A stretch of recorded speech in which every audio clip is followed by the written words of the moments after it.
Inflation is a fact of life. It's been a constant companion of all of ours since the day we were born. Now, I've been on this earth, or 62 years I've been around the sun. So I want to go back to the 70s and put this in a historical perspective. Tolstoy has said, the great author, Russian author, said, look, every civilization has been ravaged by inflation at some point in time. Well, we were there back in the 70s and early 80s. President Carter was the president. We were at the end of the 70s. We started off that generation, that decade, about 6%, 6.6% inflation rate. We were, the latter part of it, we were up to 8%, little 8.8%. Dan will soon share with you the rule of 72, but bottom line, the economy was in the tank, and Carter had to do something. He already had the Iranian crisis on his hand. He had an election coming up, and he had to appoint a new federal chairman. So he has to go seek someone out, and he got in contact with Paul Volcker. And Paul Volcker said, look, you appoint me, you will not get reelected. Because what I'm going to have to do is going to be painful. The way to get this inflation under control is I'm going to have to choke it off. And the way to choke it off is raising interest rates. And when I raise the interest rates, that's going to make it harder for small businesses and people to borrow money and the consumer. So we're going to go into a recession. And the difference between a recession and a depression, it's a recession when your neighbor's out of work. It's a depression when you're out of work. Americans vote with their back pocketbook historically. Carter has a decision. He says, you're appointed. We got to do what's best for the whole here, not for the individual. Courageous move on his part. So he elects Paul Volcker. Paul raises that prime rate up to 21%. Well, I think you know the rest of the story. Ronald Reagan becomes the president. Inflation. It's the Robin Hood of every generation. Put your hat on. Sit down. Here we go. Hello and welcome to Valuability Episode 7, Inflation, the Silent Embezzler. Valuability is for financial advisors, business owners, and anyone interested in financial planning, business, leadership, and personal development.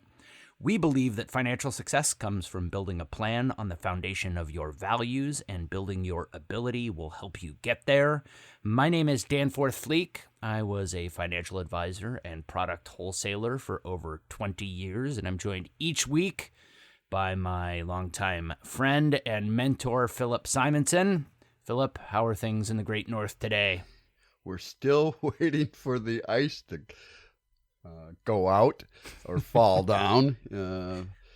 Things are good, Dan. It's a Friday.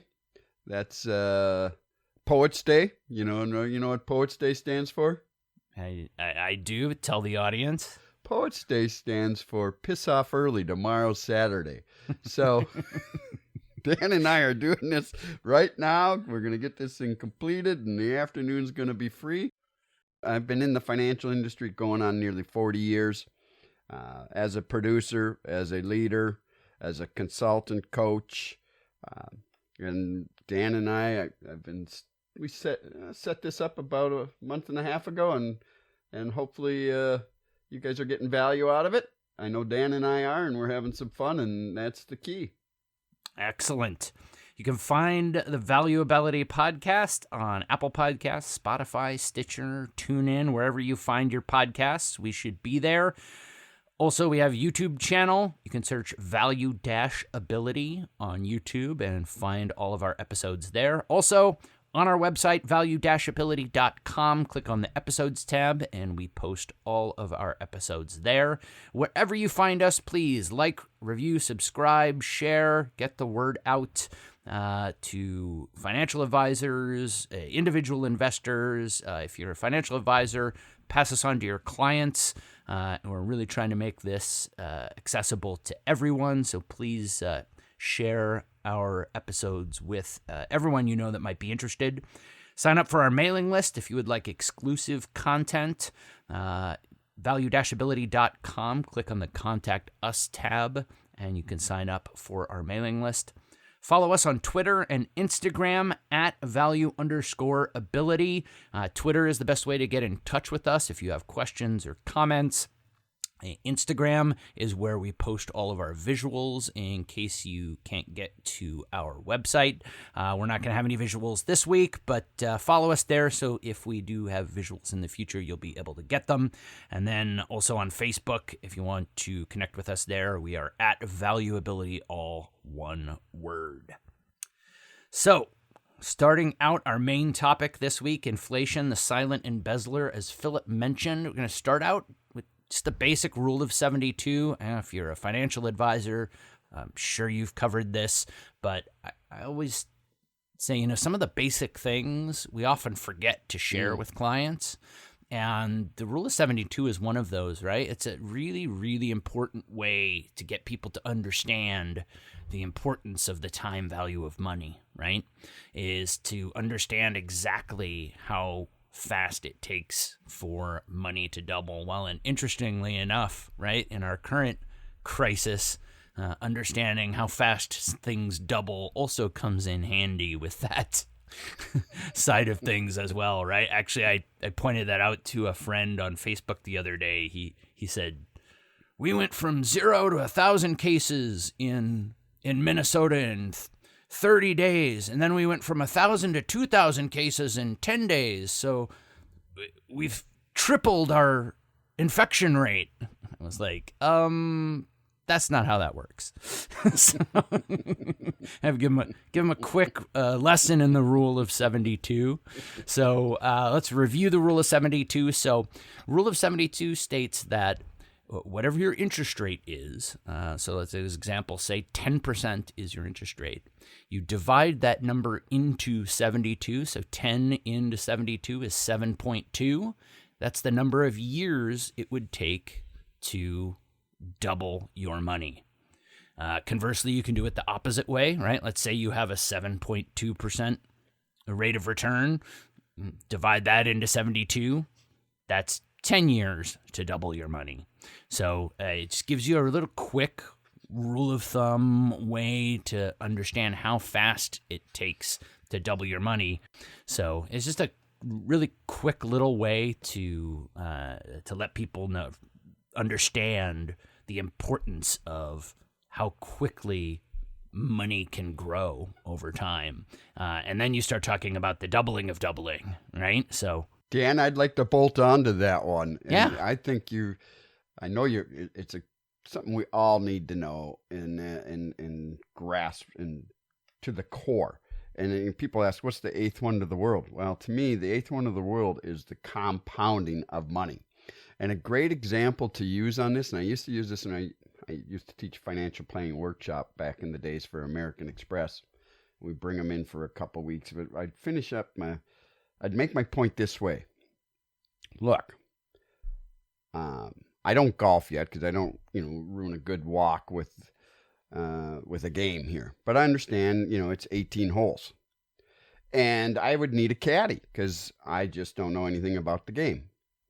But I also understand there's the 19th hole, and that's the country club. And that's where you go for drinks and a meal afterwards and socialize. And it's a good time. That I've mastered. I like to do that.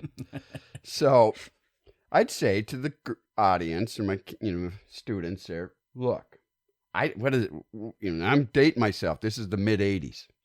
Is $20 okay to pay a caddy? $40? $60? Well, let's say it's $60. Now, if you take $60 for 19 holes, because I want to, take those clubs, put them in the back of the boot of my trunk or my boot of my car or the trunk of the car. Or I'll give you a penny the first hole and you can double it each hole. Well, I'll tell you what. I'll give you $100 to caddy for me for 19 holes, or you can take a penny a hole and double it each time. No, I'll give you $500 to caddy for me for those 19 holes. Here's your assignment. I'm not going to give it, the answer to you, but just write down 1 through 19 and double it. First hole you get 1 cent. Second hole you get 2 cents. Third hole you get 4 cents. I think you got the trend here. But the point of that is when you really start making money, and you trip my trigger on this, Dan, it's really at the end. Right. When your money starts really making money. Yeah, that's similar to the lily pad anecdote that has been going around in relation to the idea of the virus growing, right? So right. That question is, if you have a lily pad and it doubles every day, and it's going to take 30 days for the pond to be covered, how long does it take for the pond to be half covered? And instinctively, people will answer 15 days. Right. Because it's right in the middle, right? But that's not true. If it doubles every day, the day where it's half covered is the 29th day.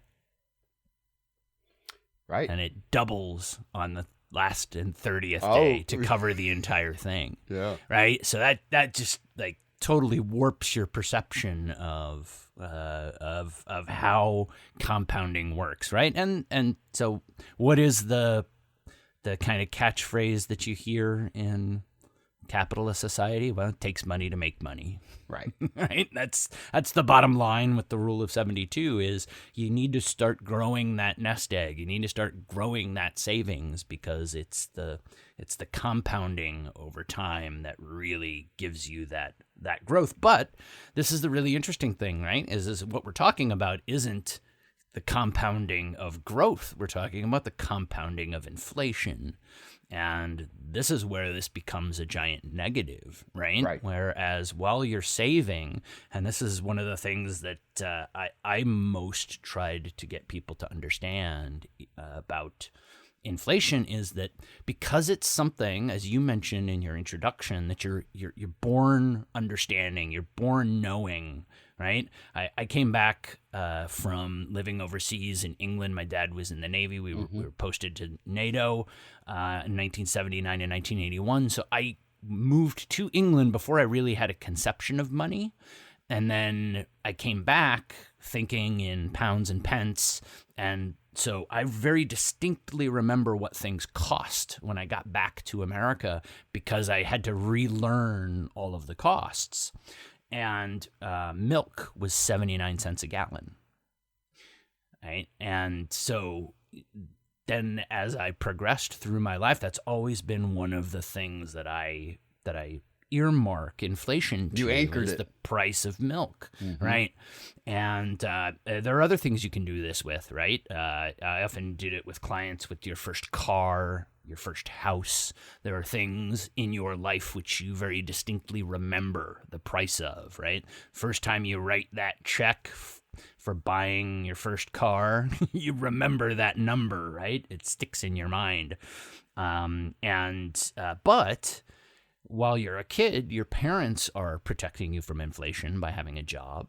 Their salaries should be going up, both because they're, improving themselves, getting promotions, but also because of cost of living increases at their job. And then when you get into the workforce, it's the same thing. So I would always explain it to clients. You understand inflation intellectually, but you don't believe it emotionally, right? It doesn't connect with you on an emotional level because even though you can look back in time, the numbers just become so warped when you project them into the future. This is one example that I used all the time.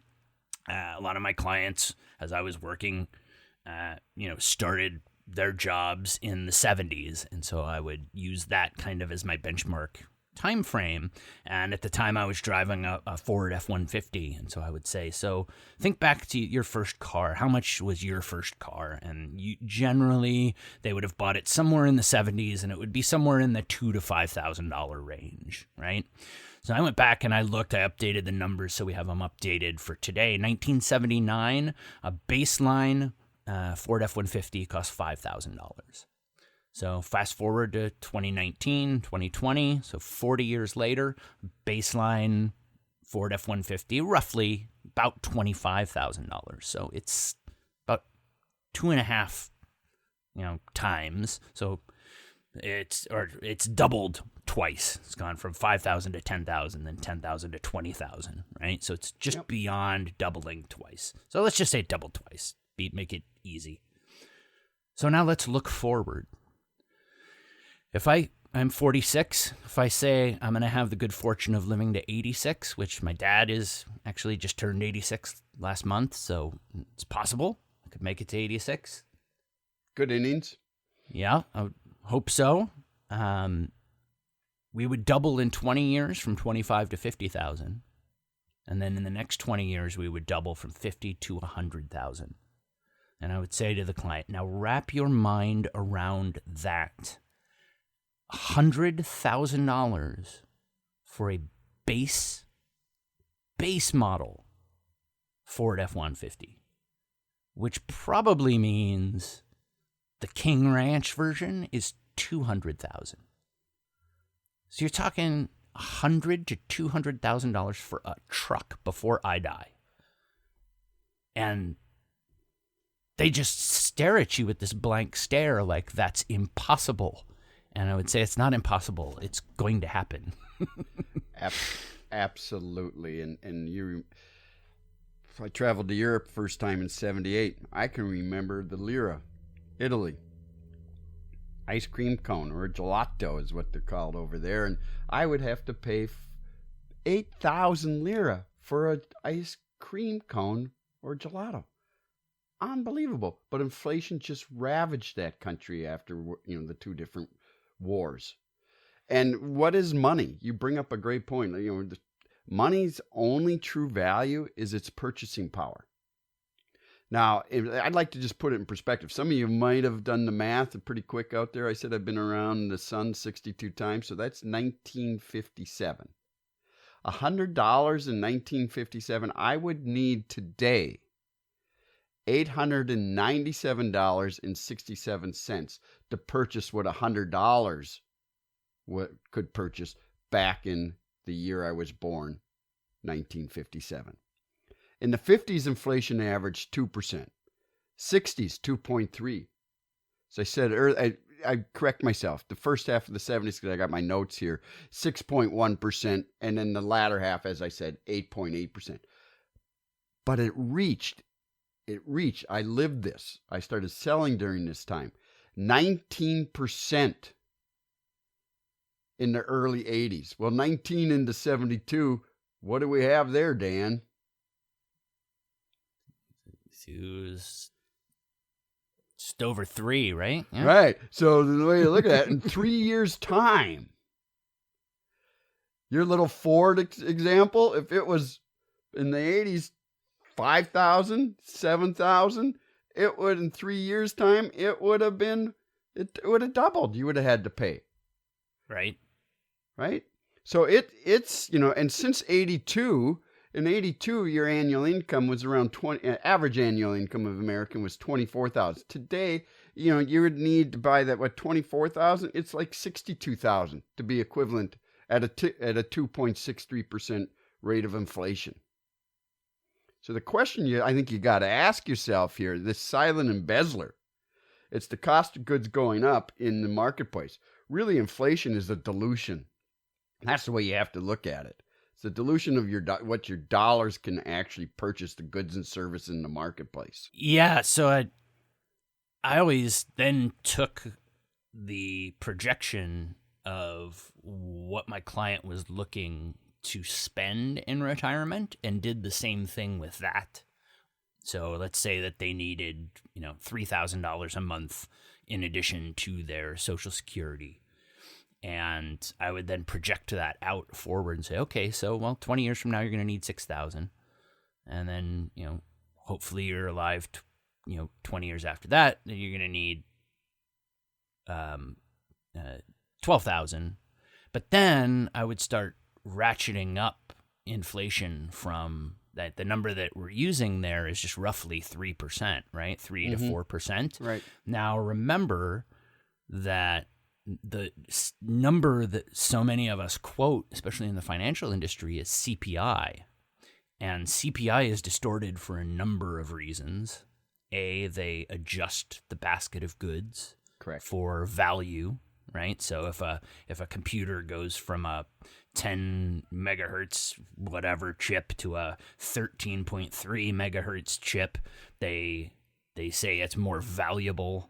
And so it's the same cost, but it's more valuable. So that actually discounts inflation. Plus, CPI doesn't include food and energy, which is 50% of what we spend our money on as consumers. And now there are, reasons for that as an economist to exclude those, but it doesn't. You don't get to exclude those at the supermarket, is what I would say, or at the gas pump. Plus, on top of that, as we've mentioned in a previous episode, it also doesn't include the fact that retirees spend an extraordinary amount on certain things, healthcare being one of those, that tends to grow faster than CPI. And so I would take then the 3% and bump it up to, let's just say it's actually 5%. And then I'd recalculate those numbers out. And then I'd say, and we've seen historically low inflation for the last 20 years. So what if that doesn't continue? Let's bump that up to 7 and see what that looks like. And so all of a sudden you start coming up with these numbers that, at a 7% real rate of inflation, they go from needing 3,000 to 40 years later needing 6, 12, 24,000. And yes, the common pushback is, when I'm older, I'm going to need less, right? As you mentioned, the go-go years, the slow-go years, and the no-go years, right? You do get towards the end, you have less and less. You're not traveling as much. Yes, you are spending less overall, but that is not enough to counteract if we were to go to a 7% real rate of inflation. So it's just not going to discount enough. No. So you're absolutely right. Now, I bring that back to perspective. Look, financial planning, if you're doing that with your clients or just out there as individuals, it's a social science at best. It's not empirical. So what you've got to do, you got to sit down every year and review your plan. And bottom line, to stay ahead of this silent embezzler, the cost of goods going up in the marketplace, I want to put this in perspective. In times of inflations, the worst thing that you can do as an investment or hold as an investment, which are, our banks will tell you to hold, our federal government will tell you to hold, is the U.S. dollar. You do not want to hold that. And so what I work with my clients on is, look, we have to figure out what your real rate of return is after tax and inflation. And I say, now the next culprit that keeps people from getting ahead here is what I call the silent partner. And this silent partner is that individual who shows up to work every day but doesn't do a lick of business, aka the IRS. Now, we'll have another topic on marginal tax brackets, etc., and tax strategies you should consider. But first and foremost, if you're at a 28 or 15% marginal tax bracket, those are what your last dollars are taxed at. So you've got 28% goes to the federal government if we're using the 28% tax bracket. Then Dan, the master of Social Security, 6.2% is going there. Then you have Medicare, which is going to be another 1.45%. So you got 7.65%, your portion of the check that is being reduced to go to Social Security and Medicare. That puts you at 35.65%. and you got an inflation rate of 3%, all I'm looking when I try to get my clients is what's the minimum after these two culprits, a 2% real rate of return. And we haven't even figured out, Minnesota, you have a state tax of on average, let's say 6%. Now I'm at almost 42%. So most Americans work their first 4 to 5 months for either the federal or the state governments before they start making money. We haven't even talked about real estate taxes here. Right. So your real, to give you an example here now, to get a real rate of return of 2% at 28%, if you wanted to have and you had inflation rate at 3%, you'd need a 6.9% rate of return on your money to yield you 2%. At a 15% tax bracket, it would take you 5.9%. So when looking at your money and looking at investments, always think about it with after tax and then after inflation to get your real rate of return. It makes that 0.5% money market look really good, right? Yeah, but then exactly, because we can do the math on some other time. But the other thing, during times of inflation, what you want to do, you want to be borrowing money. You don't want to be lending your money out, or loaning it out. You want to be borrowing, and because then you get to repay that back with cheaper dollars.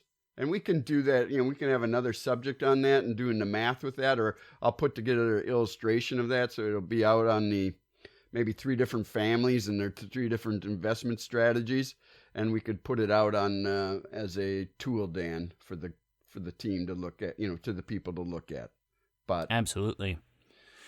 So let's wrap up the main portion of the podcast. I just wanted to end up with this little story for a couple of reasons. So I took care of my mother from 2002 until she passed away in 2015. She became disabled and came to live with me. And my mom, in addition to being a wonderful, wonderful human being, was also one of the smartest people I knew. She had a master's degree in library science. She had a law degree. She was a full professor at the University of South Florida. Very, very, very smart individual. And the reason that I bring that up is because I would often talk to clients about the fact that, hey, look, being smart, studying investments, studying the markets, none of these things prepares you for understanding inflation the way that you will understand it when you retire. And so my mom had a pension and Social Security, but outside of that, she didn't have a bunch of savings. She had started working relatively late in life, so I ended up that I was actually, supporting her for the most part outside of the income that she had, and so she liked to have cash in her purse, even though she was, like I said, disabled. She was in bed most of the time, but she liked to have cash in her purse. Just one of those things that she carried over from having been, a fully functioning adult her whole life, and it just made her feel comfortable to know that she had that cash there in her purse. And so one night we had ordered pizza, and she said, "You know what, I want to pay for pizza tonight." And this was about 2012, 2013, so about 10 years after she had become disabled. And I said, "Okay, that's great. I'll order the pizza." And the pizza guy came to the door, and I came to my door of my mom's bedroom. I said, "Mom, the pizza guy's here. I need some money." And she handed me a $20 bill. And I looked at her, and I'm like, "Mom, that's not enough." She says, "What? What did you order?" And I'm like, "Well, just give me another 20 and I'll be right back." So I took the other 20 and I walked out. I paid the pizza guy. It was about $30. I gave him a $5 tip, and came back and I gave my mom $5 in change, and she looked at it with just this shocked look. And I was like, she's like, "What did you order?" Like, how much food did you order? And I'm like, Mom, and then the light bulb went off in my mind. And I was like, you know what? Something's going on here. She actually really thought that ordering 2 pizzas and some chicken wings and a 2-liter of Coke should cost less than $20. And so it clicked to my mind. I was like, Mom, how much do you think this should cost? And she was like, I don't know, like $15, $18. And that's when the light bulb went off. Right, because that's what it cost in 2002, the last time she ordered pizza and paid for it. The silent embezzler. Absolutely, but that's why I said this incredibly sharp person, very educated, very smart, just had no concept that this was going on around her for those 10 years. So just use that little story to wrap this up and say, make sure you tell people, you tell your clients, or if you're looking at your own retirement, do not feel bad. Like, this isn't information that you necessarily should really understand. This is something that you need to learn as you approach retirement, but a lot of times people will start to get a little frustrated when they're learning this topic, and there's just really no reason you should know it.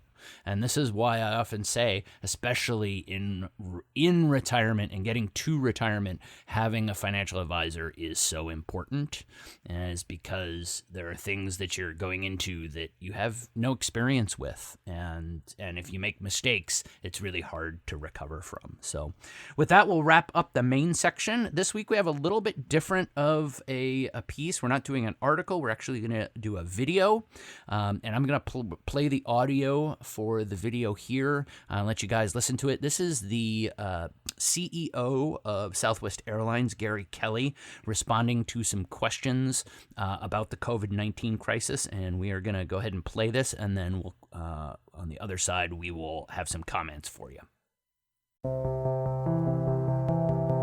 Hello, everyone, and thanks for tuning in to another episode of Ask Gary. And during this challenging time, I know there are lots of questions out there, and I appreciate the opportunity to address some of the most common ones that I'm getting. So with that, we'll jump right in. How quickly will we ramp up service when we are ready to come back, assuming demand returns in a strong way? Well, that's a question that I just don't know the answer to. So all we can do at this point is plan for a variety of scenarios. We need to be prepared for a very prolonged, sluggish travel environment. And that's where having plenty of cash, low debt, a low-cost structure, a low-fare brand becomes so important. And we're just going to have to learn patience if that turns out to be the case. On the other hand, if there is a sharp rebound in travel, we're not downsizing the airline. We will probably retire some of our older aircraft as we had planned to do this year anyway. But we don't want to furlough employees. We don't want to ground airplanes. We don't want to close cities. All of that depends on passengers and air travel returning. I don't think air travel will snap right back to where it was here this year. Maybe it will come back next year. If this is a real recession and a bad recession, it could take 4 or 5 years. That has been our experience in the 90s, in 2001, and certainly with the Great Recession in 2008. So we just have to lean on the strength which has served us so well all these decades at Southwest, which is we've got to not just be prepared, we've got to stay prepared. So there's a lot of planning underway where we can pursue a business plan in any of those scenarios where we have a very sluggish recovery, where we have a rapid recovery, and where we have a elongated and a prolonged recession. And we're just going to do the best we can to perform the best we can in any of those scenarios. So coming out of the video, I'll start out with some of my comments. Now, the first thing that leaps out to me, looking at the way that I view the leaders that I've worked for is the one thing I really, really, really appreciate is honest and truthful. He's being honest. He's being truthful. He's being straightforward. He's not sugarcoating anything. He's saying, look, I don't think airline travel is going to snap right back. He's not just blowing sunshine at them. He's telling them exactly what he thinks. But at the same time, he's being reassuring. He's not, he's saying, look, we're not downsizing right now. We don't want to furlough employees, but he's not making any promises there. He's not saying we're not going to furlough employees. And I just think, people more than anything appreciate just shooting it straight. Like, this is the situation we're in. And I don't think it's going to be great coming out the other side, but we're going to try to stick by everyone, and we're going to try to do this thing the right way. And those are the two big things that really leapt out at me. What were your thoughts, Philip? Couple things.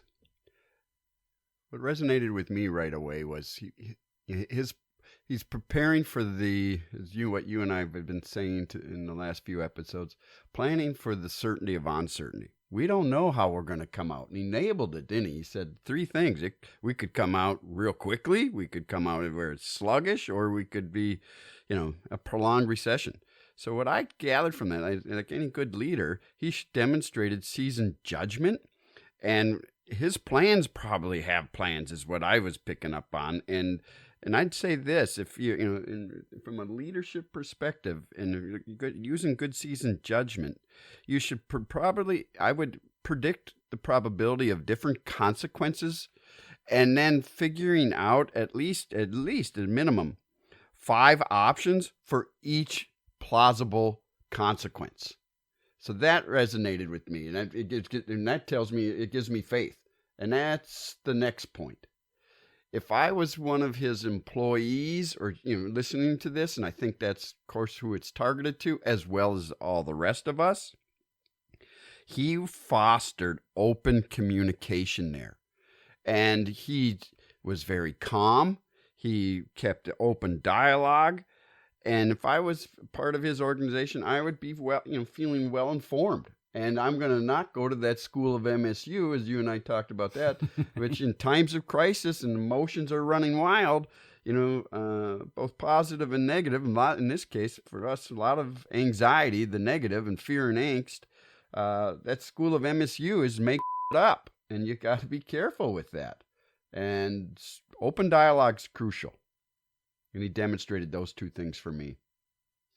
Absolutely. The other thing that this isn't necessarily leadership, but just business acumen. Plenty of cash, low debt. Oh, smart, wasn't it? Well Plenty spotted. Of cash, low debt. Dude, that's just a recipe for a good situation. And I'll wrap this section up with another quick story, also related to my mom. Back in 2008, I had joined an insurance company, and I came home from traveling. I was a product wholesaler for the company, and I came home, and my mom, before I could get through the door even really, she calls out from her bedroom, "What are you going to do when your insurance company goes out of business?" And I kind of walk over to her doorway. I'm like, "Mom, what are you talking about?" She's like, "Well, your aunt called, and she said that all the insurance companies are going to go out of business." And I said, "Well, Mom, what does she do for a living, first of all?" "She's a goldsmith." "Okay. So first we need to put that in perspective, okay?"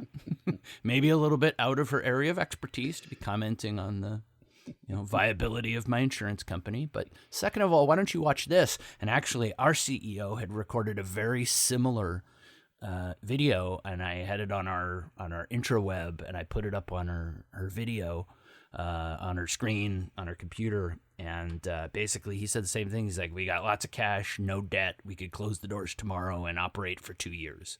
Take in no new dollars for 2 years." And just that assurance, especially, of course, for an insurance company, but with that as an employee, that allows you to turn around and act with confidence that you know that you're going to be there and that you're going to be able to serve your clients. So that's kind of the last thing that I'll wrap up is what all of that package does as a leader is allow your employees to turn around and go out and do their job with confidence and know we're going to be here and we're going to be able to deliver on the things that we say we're going to deliver. And I can be confident that I'm telling the truth by telling our story. So with that, we'll wrap up the video section. We are going to do just one question this week, and it is related. In your opinion, what is the most important trait in a good leader? And I'm going to let you start with that one, Philip. I'm going to take and use one word with it. You said one trait, one characteristic. I'm going to take integrity. And however, integrity consists of 3 characteristics or traits. The first one is tell the truth. Second is stand up for what's right.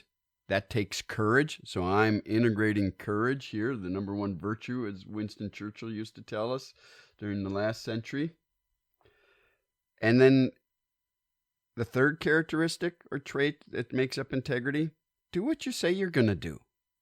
See, if you close your fists and you got your knuckles and you're looking down at your knuckles, and on the left hand, those knuckles represent your words, and the right hand, your knuckles represent your behavior.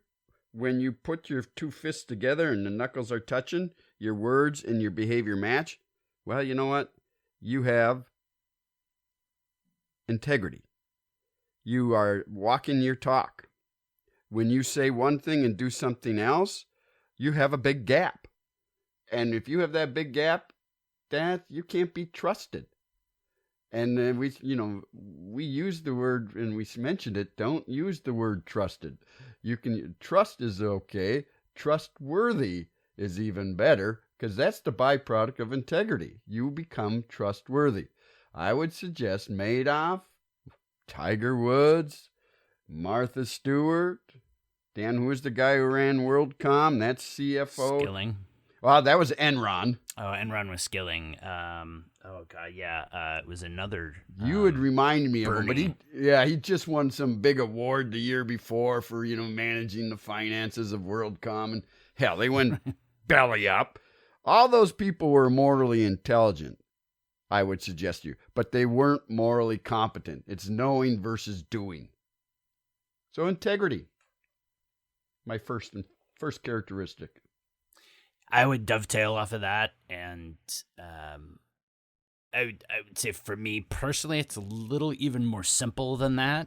Is just simple honesty. And I think honesty plays a role in integrity. But look, at least if you're just honest and straightforward with me, I can at least follow you. Right? Like, it may not be the greatest relationship. I obviously want someone who has integrity and has other things, but if you're at least straightforward with me, I can handle that. Right? I actually ran into this even with when I first started out with learning to interact with clients. Like, I don't need to like you. I don't need to like your methods. I don't need to like the way you operate as a client. If you're honest with me, that allows me to know where we stand. And then I won't rely on you for things if there's a gap between your words and your actions. But at least if you're honest, I know where I stand and how I have to operate in that environment. Like you said, would love to have all of the other things, but for me personally, as long as they're honest, that I can handle that. Now, I would then get myself out of a situation if they were being untruthful or selling things that weren't good for the clients, or they were manipulating things. If they were honest with me, that would allow me to make my actions. Right. Anyway, but that's just a slightly different take. Yeah, and that is the number one characteristic. Tell the truth. Because if, there's that old saying, the truth will set you free, but first it'll make you miserable. A good leader has to make those hard decisions, and they can't sugarcoat it, as you said, Dan. Sometimes people aren't going to get it, but you know what? That's more people will. The human behavior will do more to avoid pain. Will do more to seek pleasure than avoid pain. Well, you know what? As I've learned, in one's life, pain is going to become knocking at your door. Let it in, and close the door, and don't let it out until the lessons have been learned from that pain. Because then, first and foremost, you're going to start being truthful with yourself. Yeah, and not facing up to the pain very rarely makes it any better later. Amen. it might delay it, but it more often amplifies it than anything else, right? Doesn't make it any less bad. Once you're in hell, quickest way through hell is through the middle. Yep. I'm not a mathematician, but I figured that out. And if you live long enough, you will all go through hell at some point in your lifetime. Well, with that, we will wrap up for this week. If you have any topics or that you would like us to cover in a future episode or questions for us, reach out to us on our Twitter account at value_ability. You can also contact us at our website, value-ability.com. Click on the Contact Us tab, and there is a form there where you can submit questions and topics. Also, you can find us on Facebook, search at ValueAbility, all one word. And while you're on our website, sign up for our mailing list, value-ability.com. On the Contact Us tab, there is the mailing list form there as well. You can sign up for that and get exclusive content. Wherever you find us, like, review, subscribe, share, as I mentioned.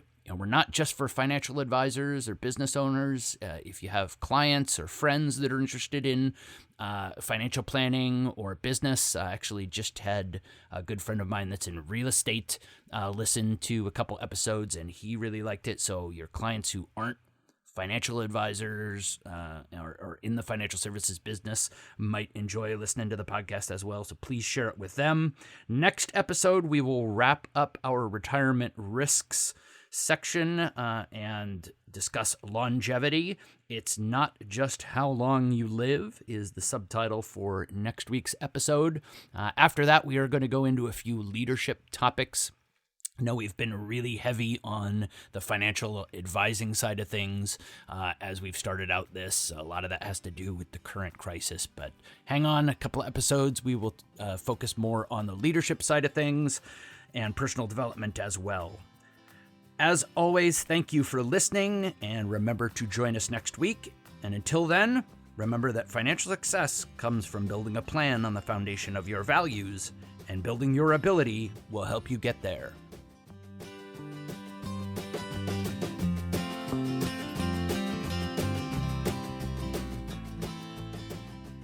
This is a podcast collaboration, not a peer-reviewed journal or a sponsored publication. We make no representations as to accuracy, completeness, correctness, suitability, or validity of any information in this podcast, and will not be liable for any errors, omissions, or delays in this information, or any losses, injuries, or damages arising from its display or use. All information is provided on an as-is basis. It is the listener's responsibility to verify their own facts. You should be aware of the real risk of loss in following any strategy or investment discussed on this podcast. Strategies or investments discussed may fluctuate in price or value. Investors may get back less than invested. Investments or strategies mentioned on this podcast may not be suitable for you. This material does not take into account your particular investment objectives, financial situation, or needs, and is not intended as recommendations appropriate for you.